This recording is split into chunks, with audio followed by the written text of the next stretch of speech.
Ya, assalamualaikum warahmatullahi wabarakatuh. Selamat siang, jumpa lagi bersama saya, Rafael Fadanian. Di mana kali ini kita sedang melaksanakan dalam rangka edisi podcast Ramadan dengan tema yaitu pemilu demokratis. Nah, di samping itu saya mendatangkan tamu yang sangat spesial dan sangat fenomenal sekali. Saya mendatangkan jauh-jauh dari kota Probolinggo, yaitu saudara Misbahul Muhaimin. Gimana ya? Sehat? Sehat. Alhamdulillah. Saya juga lama tidak bertemu beliau. Ya, hasil bisa bertemu di Ramadan kali ini. Oke. Terkait pembahasan kali ini di podcast kita dengan tema pemilu demokratis, yang mana nantinya membahas terkait kepemiluan kali ini, yang akan nantinya disampaikan seluruhnya oleh narasumber kita. Jadi begini, saya sudah menyiapkan beberapa pertanyaan. Saya sudah siap terkait pertanyaan tentang kepemiluan, karena saya juga tahu bahwasanya narasumber ataupun beliau menguasai betul terkait kepemiluan. Nah, jadi begini, yang pertama tentang pemilu demokratis kan. Ini pemilu demokratis menurut saya ini gimana? Dan juga ini bersambungan dengan sejarah kepemiluan di negara kita. Itu gimana? Ya, mengenai saya jawab langsung mengenai pemilu demokratis itu ini kan pertanyaan mengenai definisi. Ya, betul. Secara definisi pemilu demokratis itu artinya sistem pemilihan umum.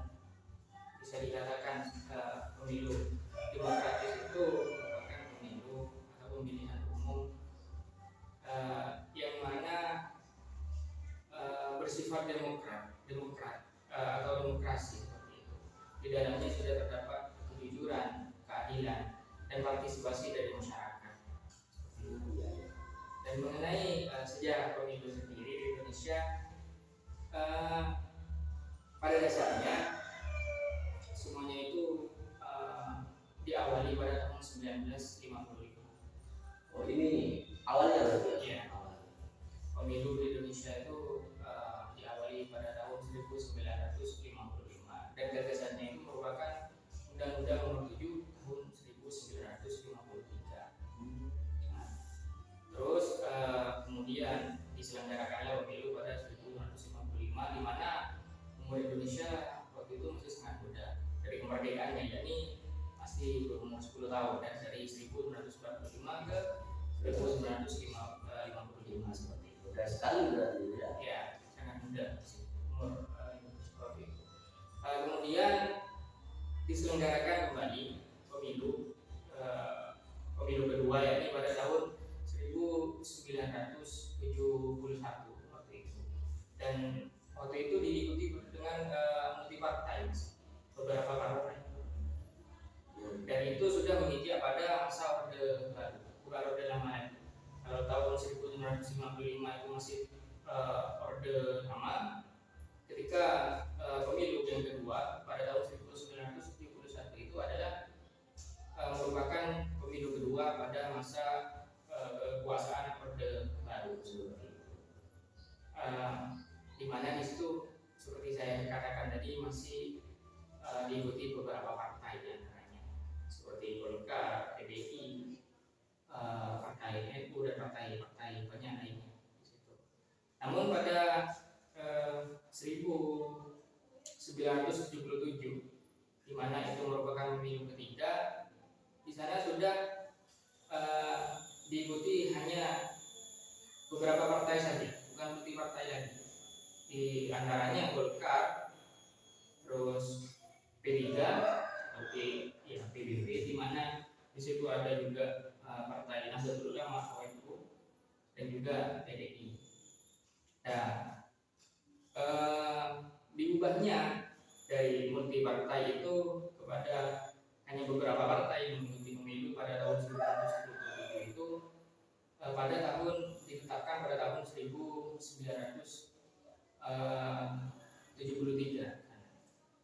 Nah, kemudian selesai pemilu 1977 ke pemilu 1982 berjalan lancar.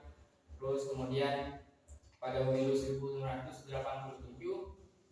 kemudian berlanjut pada 1992 dan berlanjut lagi kepada pemilu 1993. Nah, setelah itu karena sudah bentuknya orde baru, artinya di situ ada reformasi agenda penyelenggaraan pemilu itu langsung dilaksanakan pada tahun 1999 itu, di mana presiden terpilih waktu itu Abdurrahman Wahid dengan wakilnya Megawati Soekarno Putri, anak dari presiden yang pertama, sang proklamator. Kemudian karena terdapat guncangan politik lah waktu itu, dilengsarkanlah Gus Dur pada tahun 2001. Nah, ini ketika tahun 2004 kemudian diselenggarakan kembali pemilu, di mana ini sudah berbeda karena Undang-Undang Dasar 1945 sudah diamandemen, dan bunyi amandemennya itu salah satunya ya pemilihan presiden secara serentak, maksudnya seluruh rakyat sudah berpartisipasi di dalamnya. Selain itu juga bunyi amandemen itu adalah ditetapkannya untuk memilih DPD atau Dewan Perwakilan Daerah, dan juga dibentuknya KPU atau Komisi Pemilihan Umum di situ di tahun 2004 itu. Di tahun 2004 itu pula diselenggarakannya pemilu dan presiden terpilih di sana Pak SBY atau Susilo Bambang Yudhoyono dengan wakilnya Yusuf Kala waktu itu. Namun uniknya di situ ini belum pemilu serentak, artinya legislatif dan eksekutif ini presiden itu dibedakan. Iya, masih dibedakan antara pemilihan legislatif dan presiden itu. Berlanjut kepada tahun 2009 juga demikian, di mana di situ dimenangkan oleh tetap presiden sebelumnya, yakni Susilo Bambang Yudhoyono. Kemudian berlanjut tahun 2014, ya, berlanjut di tahun 2014 itu kemudian presiden terpilih yang kita tahu yang saat ini masih menjabat di situ Insinyur Joko Widodo dengan wakilnya Yusuf Kala juga. Ya, itu. Kemudian berlanjut ke tahun 2019. Nah, di 2019 ini Mas Rafi, di tahun 2019 ini sudah dilakukan atau diselenggarakan pemilu serentak, di mana dasar dari itu adalah Undang-Undang Nomor 7 Tahun 2017.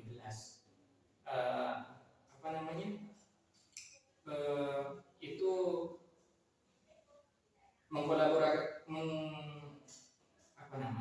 mencampurkan tiga undang-undang yang sebelumnya, ada Undang-Undang Nomor 8 Tahun 2012, Undang-Undang Nomor 15 Tahun 2011, dan juga Undang-Undang Nomor 11 kalau tidak salah ya, tahun 2008. Jadi di tahun 2019 itu pertama kali diadakannya pemilu serentak. Artinya legislatif dan presiden sudah dilaksanakan pemilu bersama-sama, pemilihan umum secara bersama-sama.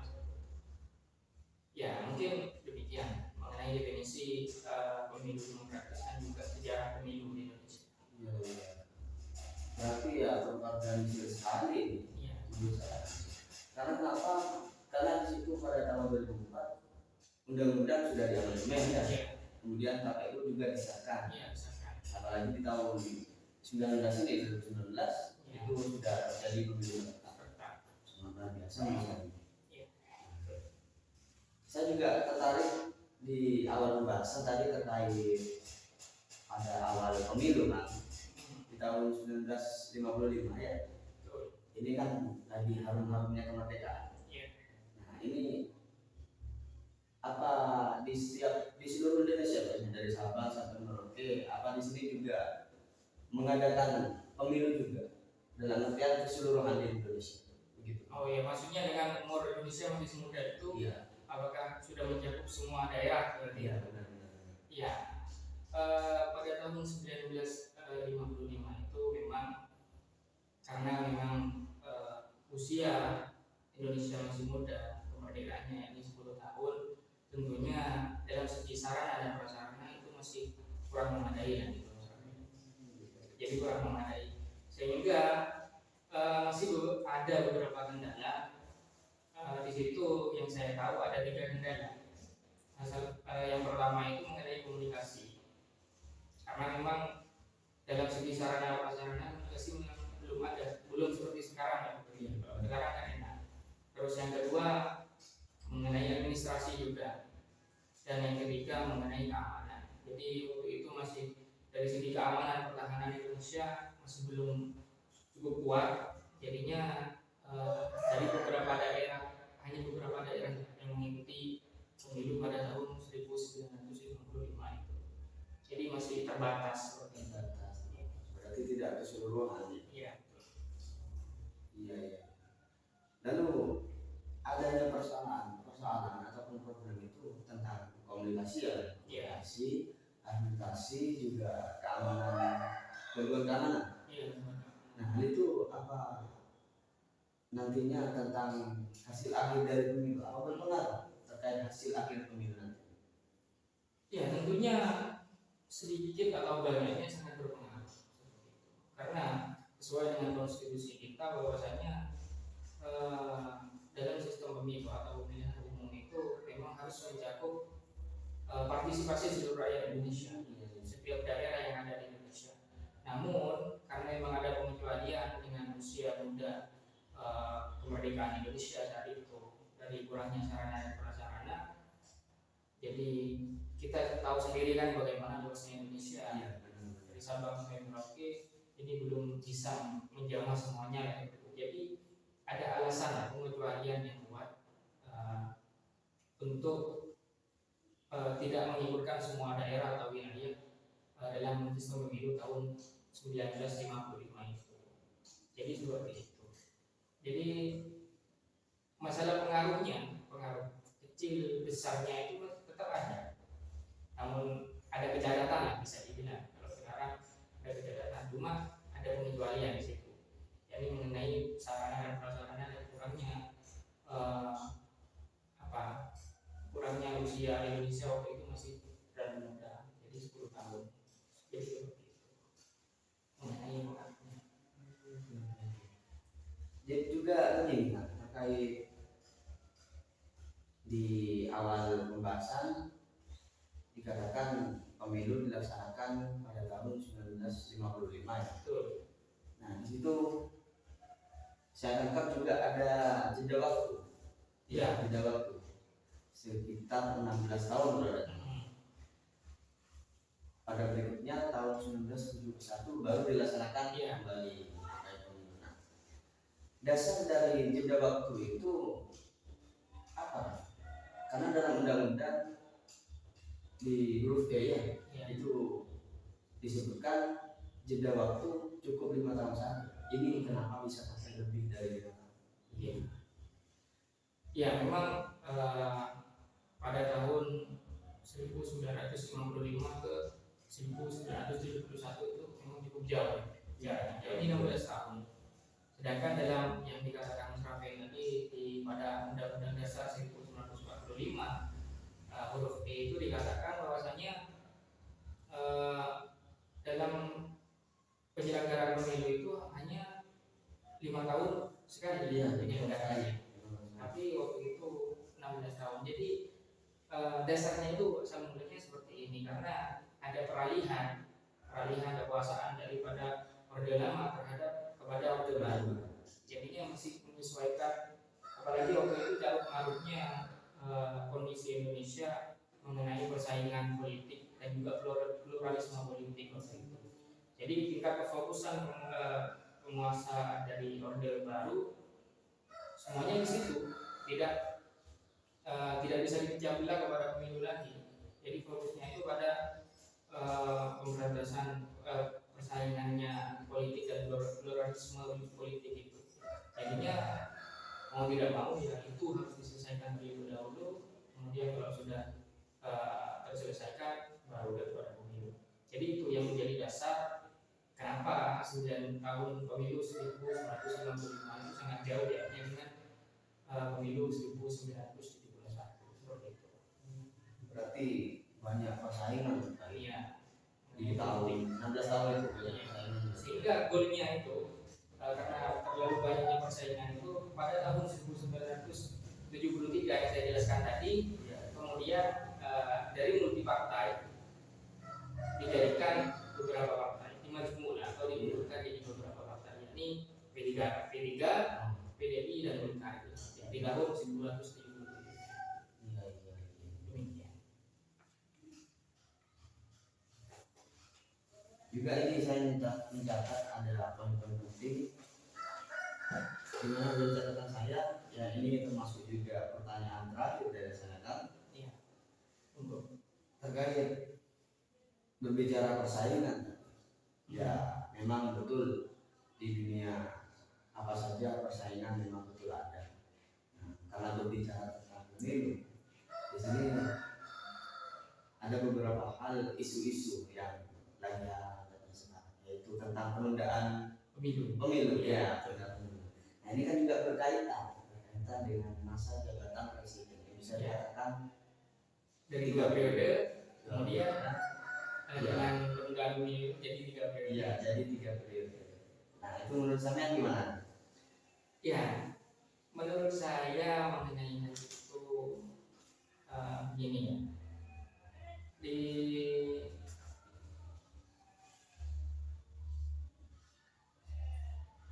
Menurut saya mengenai hal itu secara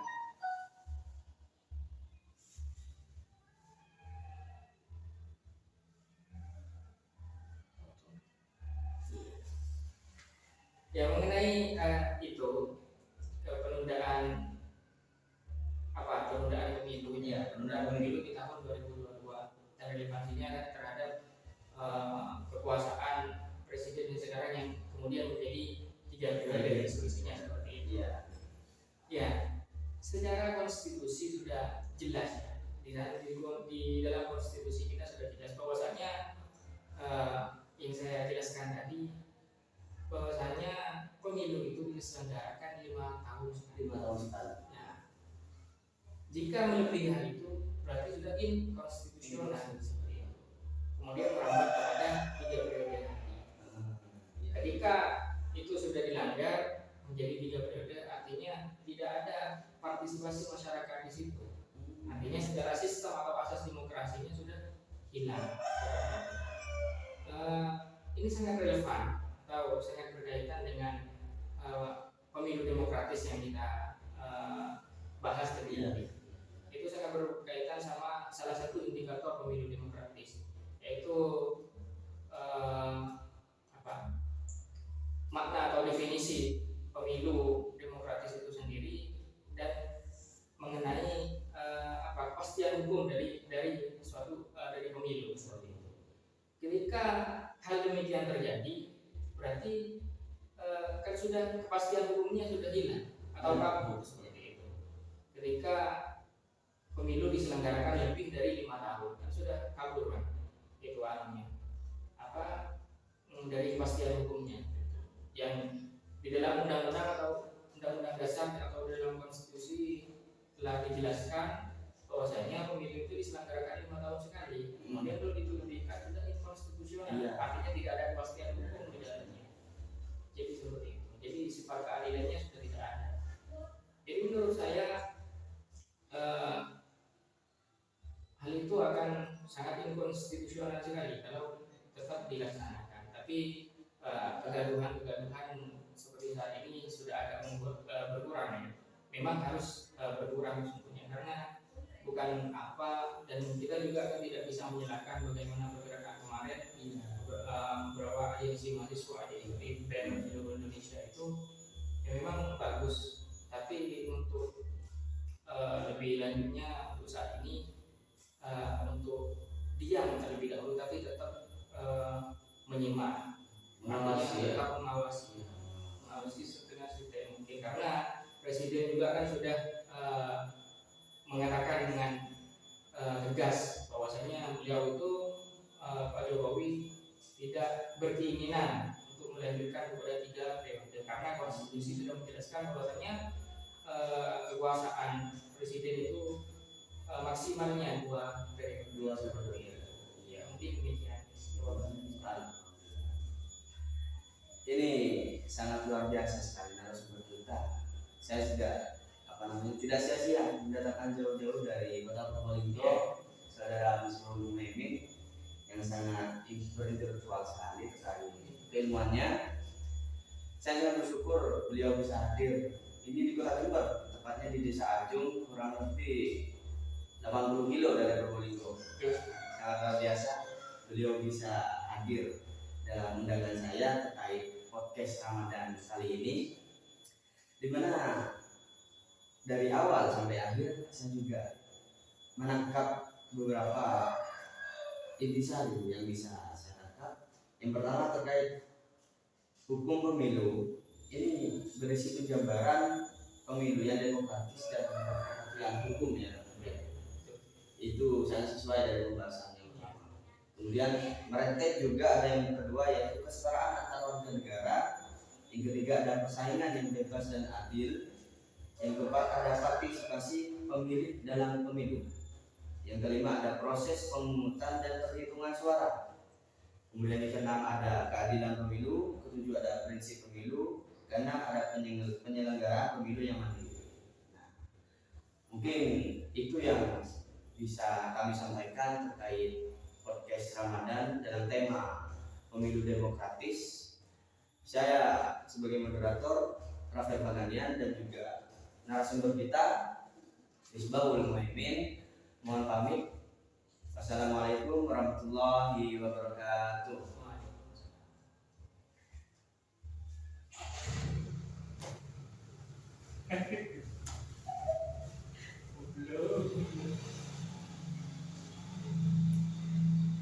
Ikut